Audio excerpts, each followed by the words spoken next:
नाज़रीन ग्रामी, देवमालाई कदीमी किस्से कहानियों में एक किरदार मेडोसा के नाम से जिक्र किया गया है, जिसके बारे में मशहूर था कि इस मखलूक की शक्ल सूरत औरतों जैसी थी, जबकि इसके सर के बालों की जगह जिंदा सांप हुआ करते थे।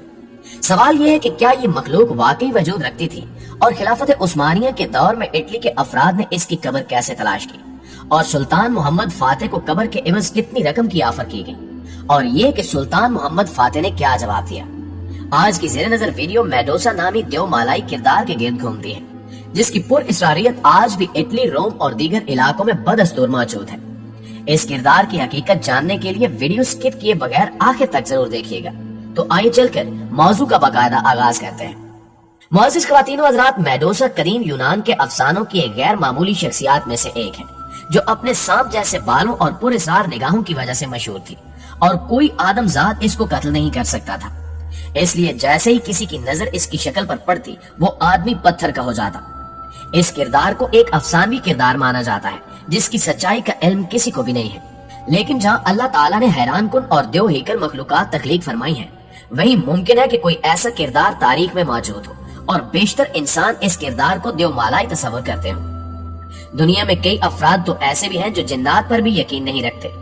इसके अलावा आधा सांप और आधी औरत के जिस्म वाला एक अफसानवी किरदार शाह मारान का भी है, जिसे हकीकी तस्लीम किया जाता है। सुनने में ये किस्से कहानियों वाली बात लगती है, लेकिन दुनिया के कई हिस्सों में इस किरदार को देखे जाने की गवाहियां सामने आती हैं। चीन में लोग ये दावा करते हैं कि इन्होंने अपनी आंखों से शाह मारान नामी मखलूक देखी है। अब इन तमाम बातों में कितनी सच्चाई है, इसका इल्म तो अल्लाह ताला की पाक जात को ही है। लेकिन खिलाफत उस्मानिया के दौर में कुछ ऐसे वाकयात सामने आए जिनमें एक हैरान कुन मखलूक का तज़किरा मिलता है। इसको तफसील से जानने और समझने के लिए हमें साल 1456 में जाना होगा। दोस्तों, ये बात है 1456 की, जब इटली से ताल्लुक रखने वाले कुछ लोगों ने उस वक्त के सुल्तान मोहम्मद फातेह से मिलने की ख्वाहिश जाहिर की। इस मुलाकात के लिए इन्होंने वहां मौजूद सफीरों को कीमती तोहफे भी दिए ताकि सुल्तान से इनकी मुलाकात करवाई जा सके। लेकिन सुल्तान मोहम्मद फातेह ने इनके बेहद इसरार के बावजूद इनसे मिलने से इनकार कर दिया। लेकिन सुल्तान के इनकार को नजरअंदाज करते हुए वो लोग सुल्तान से मिलने पर बज़िद थे, जिस पर सुल्तान मोहम्मद फातेह ने अपने वजीर को इनसे मुलाकात करने भेजा और इस तरह वो लोग सुल्तान से डायरेक्ट तो नहीं मगर इनडायरेक्ट मुलाकात करने में कामयाब हो गए। उस मुलाकात के पीछे कहानी इंतहाई दिलचस्प थी। इटली का ये वफद इस्तांबुल में मौजूद जेरे जमीन करीम तालाब के एक सिलसिले, जिसका नाम बसिलिका सिस्टीन बताया जाता है, तक जाना चाहता था और इनके ख्याल में वहाँ कदीम जमाने से ही खजाने मौजूद थे। लेकिन उस वक्त वहाँ मौजूद हुकूमत मुसलमानों की थी और इटली का ये वफद सुल्तान मोहम्मद फातेह की इजाजत के बगैर इन खजानों तक नहीं पहुँच सकता था। इसलिए इन्होंने वज़ीर आज़म के जरिए सुल्तान मोहम्मद फातेह को एक बार फिर पैगाम भिजवाया कि वो इनसे मिलना चाहते हैं। सुल्तान मोहम्मद फातेह जो सियासत के मैदान के माहिर थे, उन्होंने इनसे मुलाकात करने की हामी भर ली और उस मुलाकात में उन्होंने सुल्तान को बताया कि बसिलिका सिस्टीन में बेशुमार खजाने मौजूद हैं जिनकी कीमत का अंदाजा लगाना मुश्किल है। उन्होंने सुल्तान को कहा कि हमें इन तमाम खजानों से कोई सरोकार नहीं है, लेकिन वहाँ पत्थर की एक ऐसी कब्र मौजूद है जो वहाँ मौजूद तमाम खजानों से ज्यादा कीमती है। दरअसल यही मेडोसा की कब्र थी और इटली का वफद उस कब्र के साथ साथ मेडोसा की लाश को भी हासिल करना चाहता था, मगर वो ये काम सुल्तान मोहम्मद फातेह की इजाजत के बिना नहीं कर सकते थे। नाज़रीन ग्रामी, सुल्तान मोहम्मद फातेह से मुलाकात करने वाले इटालियन वफद का ख्याल था कि मेडोसा हकीकत में वजूद रखती थी, जिसके जिस्म को ममी की शक्ल में तालाब के बीचों बीच कहीं महफूज रखा गया था। उन्होंने सुल्तान मोहम्मद फातेह को मेडोसा की उस लाश के बदले अरबों रुपए देने की ऑफर की, मगर सुल्तान ने इंतहाई गुस्से में उनकी ऑफर ठुकरा दी। प्यारे साथियों, तारीखी कुतुब का मुताला बताता है कि सुल्तान मोहम्मद से मिलने वाले इटालियन अफराद बुत परस्त थे और सुल्तान मोहम्मद फातेह बुत परस्ती से शदीद नफरत करते थे। यही वजह थी कि उन्होंने इटालियन वफद के अरबों रुपए उसी नफरत पर वार कर फेंक दिए। दूसरी जानिब सुल्तान मोहम्मद फातेह ने इस्तांबुल के जेरे जमीन खजानों की सिक्योरिटी मजीद बढ़ा दी ताकि कोई भी वहां तक पहुंच ना पाए और साथ साथ इस पत्थर से बनी कब्र को भी वहां से किसी दूसरे मकाम पर मुंतकिल कर दिया और इस कार्रवाई को खुफिया रखा।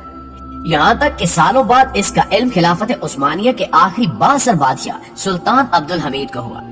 सुल्तान अब्दुल हमीद, जिनके बारे में मशहूर था कि इन्हें पुरस्कार और दिलचस्प कहानियों का शौक था और यही वजह थी कि वो मशहूर जमाना शर्लक होम्स के नावलों को बहुत शौक से पढ़ा करते थे और उन्होंने उनके तमाम नावल तुर्क जुबान में तर्जमा करवाकर अपनी लाइब्रेरी में रखे हुए थे। सुल्तान के इस शौक का इल्म इटली के अफराद को हुआ तो एक बार फिर से मेडोसा की लाश हासिल करने के लिए इटली की हुकूमत ने तगोदो शुरू कर दी।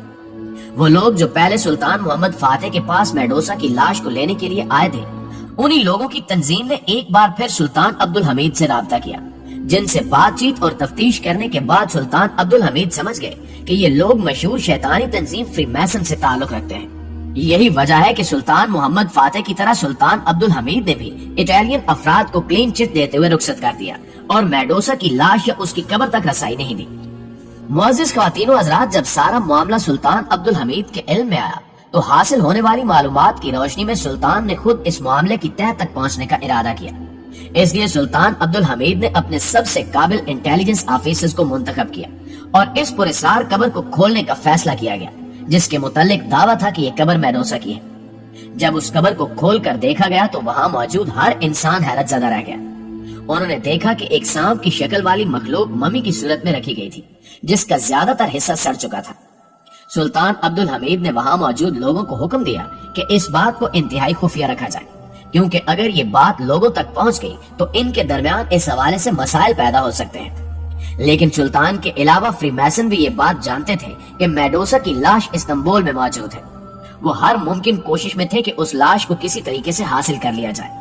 इसलिए जब सुल्तान अब्दुल हमीद को ऐसा लगा कि ये लोग इस राज को फाश करने वाले हैं, तो सुल्तान ने एक तरकीब लड़ाई और इस कब्र को आम आवाम के सामने रखा, लेकिन इसे खोलने से इनकार करते हुए कहा कि अगर इसे खोला गया तो इस पर रोशनी पड़ते ही इसके अंदर मौजूद चीज खत्म हो जाने का अंदेशा है और हम नहीं चाहते कि ऐसे तारीखी विरसे को जाया होने दिया जाए। वहाँ मौजूद अफराद ने इस मामले को तहरीरी सूरत में महफूज कर लिया। यूं मेडोसा की लाश इटली तक न पहुंच सकी। आज ये पत्थर की कब्र तुर्की में मलाफनारी ईसा के मकबरे के करीब मौजूद है, लेकिन आज ये अंदर से बिल्कुल खाली है। कुछ लोगों का मानना है कि सुल्तान अब्दुल हमीद ने इस कब्र में मौजूद मेडोसा की लाश को निकालकर किसी और जगह रखा था, जिसका इल्म किसी को भी नहीं है। जबकि कुछ लोग ये मानते हैं कि मेडोसा की लाश को उसी तंजीम फ्रीमैसन के लोग निकाल कर अपने साथ ले गए और यही वजह है कि शैतानी तंजीम फ्रीमैसन की बुनियाद रखने वाले शहर वेटिकन की इमारतों पर इस मखलूक की तस्वीर बनाई गई है। नाज़रीन, आखिर में सवाल ये पैदा होता है कि क्या ऐसा मुमकिन हो सकता है कि एक सांप खुद को इंसान की शक्ल में तब्दील कर सकता हो? इस बारे में अल्लाह बेहतर जानता है, लेकिन आजकल जिन लोगों का दुनिया पर कंट्रोल है वो लोग भी आज सांप बने हुए हैं, जिनका काम लोगों को धोखे में रखकर अपना शैतानी मिशन मुकम्मल करना है। यानी ये लोग भी आधे सांप और आधे इंसान की शक्ल में मौजूद है। जी तो मुअज़्ज़िज़ दोस्तों, आज की वीडियो में बस इतना ही। वीडियो कैसी लगी कमेंट करके हमें जरूर बताइएगा और अगर वाकई वीडियो अच्छी लगी है तो इसे लाइक करते हुए अपने दीगर दोस्तों के साथ शेयर जरूर कीजिएगा। इंशाल्लाह आपसे मुलाकात होती है अगली वीडियो में। तब तक अपना और अपने प्यारों का ढेर सारा ख्याल रखिएगा। अल्लाह निगहबान।